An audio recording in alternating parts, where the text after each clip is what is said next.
सुभाष रेड्डी जी, मेरे साथी मंत्री श्रीमान BL वर्मा जी, सचिव सहकारिता Shri Gyanesh Kumar ji, Shri Vijay Kumar ji, Shri Manoj Mittal MD CEO IFCI limited, Shrimati P Lakshmi MD SDMS और आज इस कार्यक्रम में उपस्थित सहकारिता विभाग के सभी अधिकारी कर्मचारी गण और कुछ प्रतिनिधि जिनको सालों से सहारा ग्रुप की ये 4 क्रेडिट सोसाइटियों में जिनकी राशि लंबित हो गई है, स्थगित हो गई, आप सभी का आज के कार्यक्रम में मैं हृदय से स्वागत करता हूं। मित्रों, एक छोटा सा परंतु महत्वपूर्ण कार्यक्रम है। ये कार्यक्रम का महत्व 2 दृष्टि से है। एक तो करोड़ों ऐसे लोग जिनकी गाढ़ी कमाई एक 4 क्रेडिट कोऑपरेटिव सोसाइटियों के अंदर स्थगित हो गई। घोटाले का आरोप लगा, कोर्ट केस हुए, एडमिनिस्ट्रेटर अपॉइंट हो गए हैं। एडमिनिस्ट्रेटर अपॉइंट होते ही ED, इनकम टैक्स, अलग अलग सरकारी संस्थाओं ने अपने अटैचमेंट कर दिए और ये सब कानूनी लड़ाई में कहीं न कहीं जो निवेशक है, जिसने अपनी गाढ़ी पसीने की कमाई इसमें लगाई है, इसके प्रति किसी का ध्यान नहीं जाता था। और ये कोई पहली ऐसी कहानी नहीं है।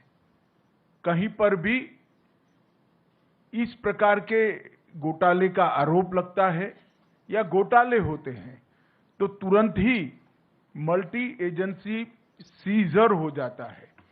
और मल्टी एजेंसी सीजर को मैं मानता हूं कि ब्रह्मा जी पर पृथ्वी पर आए तो इसको उठा नहीं सकते, क्योंकि कोई एजेंसी इसमें निवेशक का विचार नहीं करती, अपने अपने इंटरेस्ट का विचार करती है।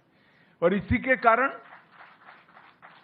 एक बहुत बड़ी असुरक्षा की भावना और अविश्वास की भावना कोऑपरेटिव सोसाइटियों के प्रति बनी। जब मोदी जी ने एक निर्णय लिया कि इस देश में 70 करोड़ लोग ऐसे हैं जिनके पास पूंजी नहीं है, 70 करोड़ लोगों का ऐसा समूह जिनके पास पूंजी नहीं है, परंतु वो देश के विकास को कंट्रीब्यूट करना चाहता है, देश के विकास में अपना योगदान करना चाहता है, तो कैसे करे?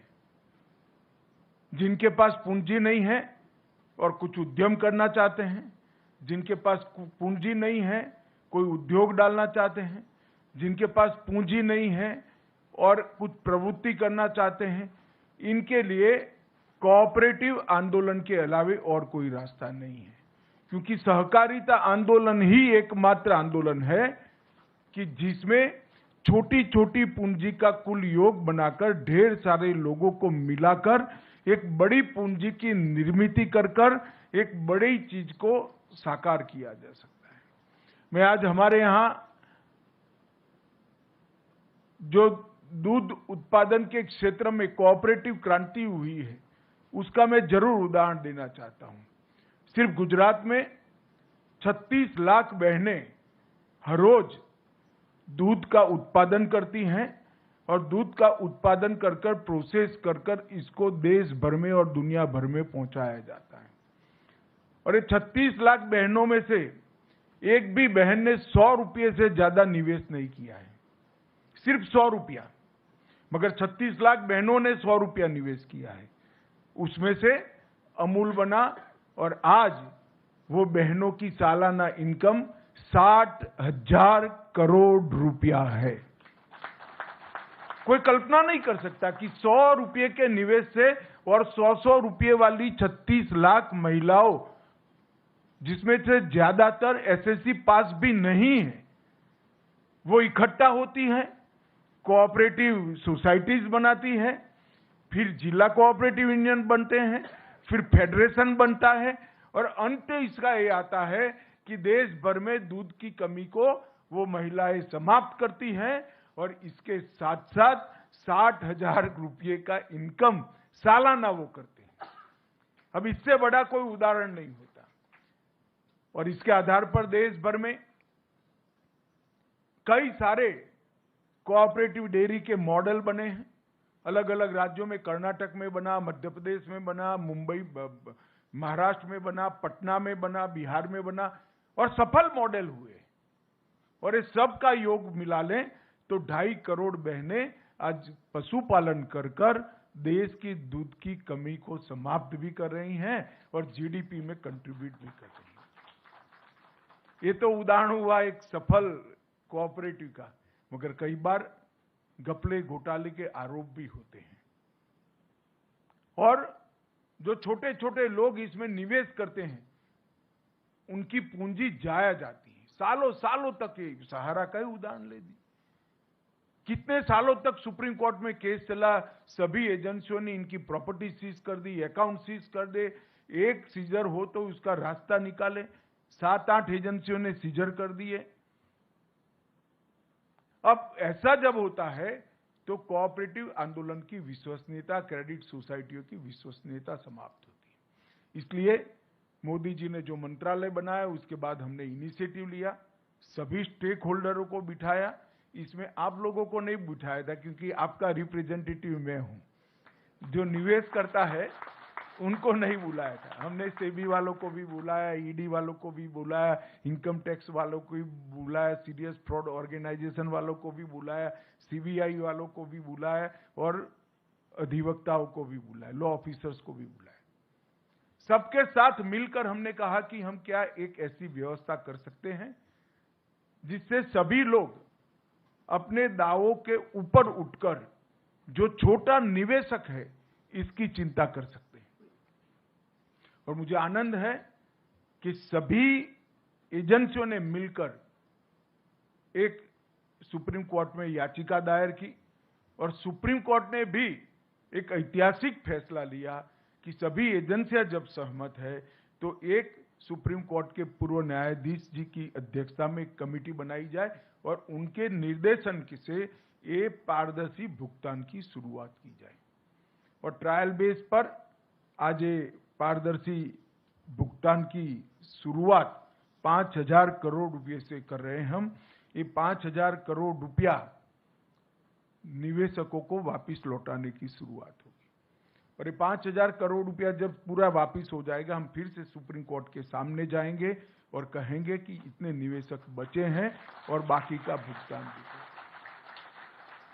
आज जो पोर्टल लॉन्च हुआ है वो पोर्टल से लगभग 1 करोड़ निवेशकों को, क्योंकि हमने तय किया है कि पहले 10,000 रुपया तक की राशि को हम भुगतान करेंगे।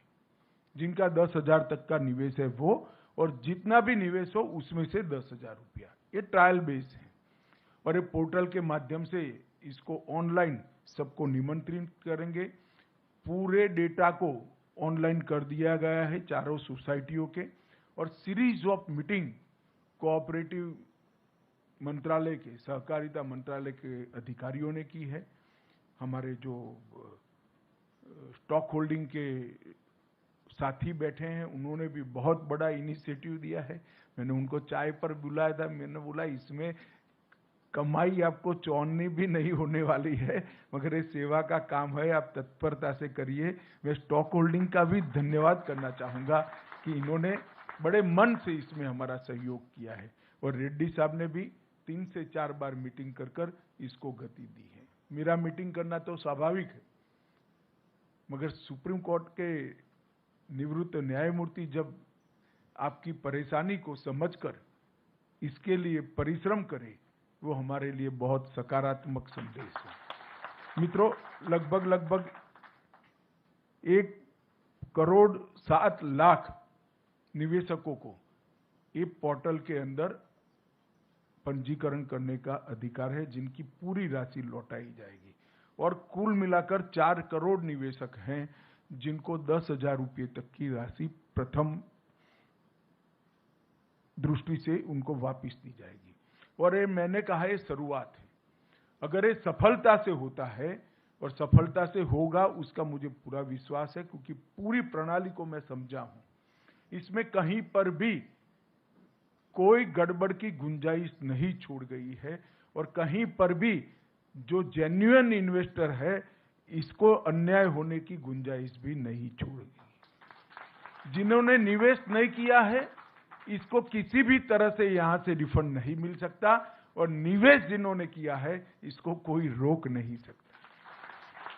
मगर बहुत सारे निवेशक ऐसे होंगे जो ऑनलाइन पोर्टल पे शायद ना आ सके, मगर ये बहुत जरूरी है क्योंकि इतने सारे दावों का फिजिकली भुगतान संभव नहीं है। मैं आप सबसे निवेदन करना चाहूंगा कि सरकार ने सीएससी की व्यवस्था की है।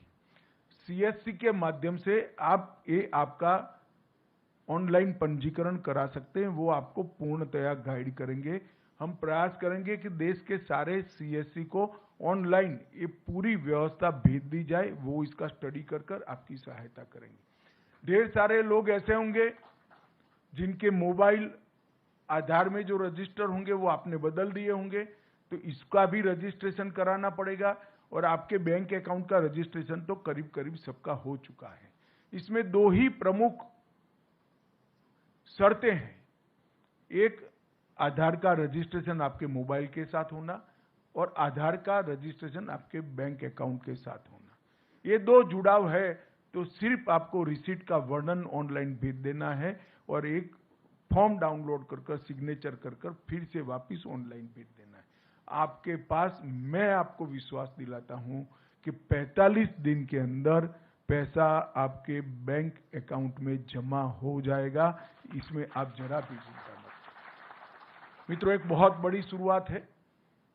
देश में ढेर सारी क्रेडिट सोसाइटियों में घपले घोटाले हुए। पहली बार मोदी जी के नेतृत्व में इतने बड़े घोटालों में पारदर्शिता के साथ आज निवेशकों को पैसा देना शुरू हो रहा है। ये बहुत बड़ी उपलब्धि है जिसका मुझे कम से कम बहुत संतोष है और आनंद है कि आज करोड़ों लोगों को अपनी गाढ़ी कमाई के पैसे, गाढ़े पसीने की कमाई के पैसे वापस मिलने की शुरुआत होगी। और मैं आशा करता हूं कि 10,000 से 15,000, 15,000 से 20,000 लगभग छोटे निवेशकों को गिन ले तो 30,000 तक के निवेशक ले लेते हैं हम, तो लगभग 2.5 करोड़ लोगों को अपना पैसा वापस मिलेगा। ये बहुत बड़ी उपलब्धि है। आज मैं फिर से एक बार न्यायमूर्ति सुभाष रेड्डी जी, स्टॉक होल्डिंग के सारे हमारे अधिकारी हैं जिसने इसमें बहुत मेहनत की है, ये सभी का सहकारिता मंत्रालय की ओर से और आप सभी की ओर से हृदय से धन्यवाद करता हूं। और सहारा ग्रुप कोऑपरेटिव सोसाइटी के करोड़ों निवेशकों को भी आज मैं बहुत बहुत बधाई देना चाहता हूं कि एक रास्ता प्रशस्त हो गया है जिससे आपका पैसा वापिस आएगा और आपके उपयोग में आएगा। आप सभी को बहुत बहुत बधाई और धन्यवाद।